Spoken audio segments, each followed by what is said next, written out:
Friends, ഞാൻ ഇന്ന് ഊത്തപ്പത്തിൻ്റെ റെസിപ്പിയുമായിട്ടാണ് വന്നേക്കുന്നത്. ദോശമാവും അത്യാവശ്യ വെജിറ്റബിൾസും നമ്മുടെ വീട്ടിലുണ്ടെങ്കിൽ വളരെ ടേസ്റ്റി ആയിട്ടുള്ള ഊത്തപ്പം നമുക്ക് വീട്ടിൽ തന്നെ ഉണ്ടാക്കാൻ സാധിക്കും. എന്നാൽ റെസിപ്പിയിലേക്ക് കടക്കാം.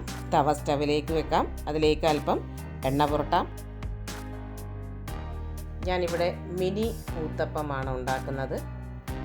ഊത്തപ്പം ഉണ്ടാക്കുമ്പോൾ ദോശമാവ് കൂടുതൽ പരത്തേണ്ട ആവശ്യമില്ല. ദോശമാവ് ഒഴിച്ചിട്ട് ഒന്നൊന്ന് ചെറുതായിട്ട് പ്രസ് ചെയ്ത് കൊടുത്താൽ മതി. ഇനി ഇതിലേക്ക് ചെറുതായിട്ട് അരിഞ്ഞു വെച്ചേക്കുന്ന ക്യാപ്സിക്കം ഇടാം.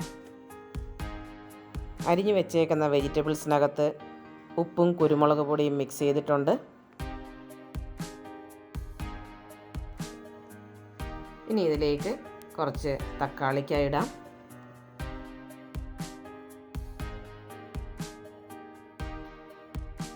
ചെറുതായിട്ട് അരിഞ്ഞു വെച്ചേക്കുന്ന സവാള ഇടാം. വെജിറ്റബിൾസ് എല്ലാം ഒന്നിച്ച് നമുക്ക് വേണമെങ്കിൽ ബൗളിൻ്റെ അകത്ത് മിക്സ് ചെയ്തിട്ട് വേണമെങ്കിലും ഇടാവുന്നതാണ്. പക്ഷെ കാണാൻ ഭംഗി ഒറ്റയ്ക്ക് നമ്മൾ ഇടുന്നതാണ്. ഇനി ഇതിലേക്ക് ചെറുതായിട്ട് അരിഞ്ഞു വെച്ചേക്കുന്ന മല്ലിയിലയും കരിവേപ്പിലയും ഇടാം. കുറച്ച് പച്ചമുളക് കൂടെ വെക്കാം.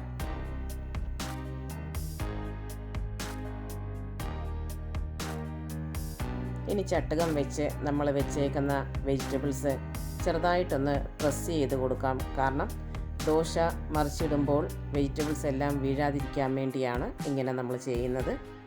ഇനി ഇതിൻ്റെ മുകളിലേക്ക് ഓരോ ടീസ്പൂൺ വീതം നെയ്യ് ഒഴിച്ചു കൊടുക്കാം. ഊത്തപ്പത്തിന് ടേസ്റ്റ് കൂടാൻ വേണ്ടിയാണ് ഇങ്ങനെ ചെയ്യുന്നത്. ഊത്തപ്പം ഒരു സൈഡ് വെന്ത് കഴിഞ്ഞു. ഇതിനി തിരിച്ചിടാം.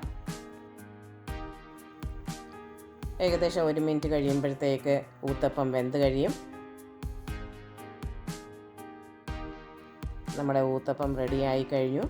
ഇതൊരു പ്ലേറ്റിലേക്ക് നമുക്കിനി മാറ്റാം. ടൊമാറ്റോ സോസിൻ്റെ കൂടെ അല്ലെ ചമ്മന്തിയുടെ കൂടെ ഇത് കഴിക്കാവുന്നതാണ്. വളരെ ഹെൽത്തി ആയിട്ടുള്ള ഒരു പലഹാരമാണിത്.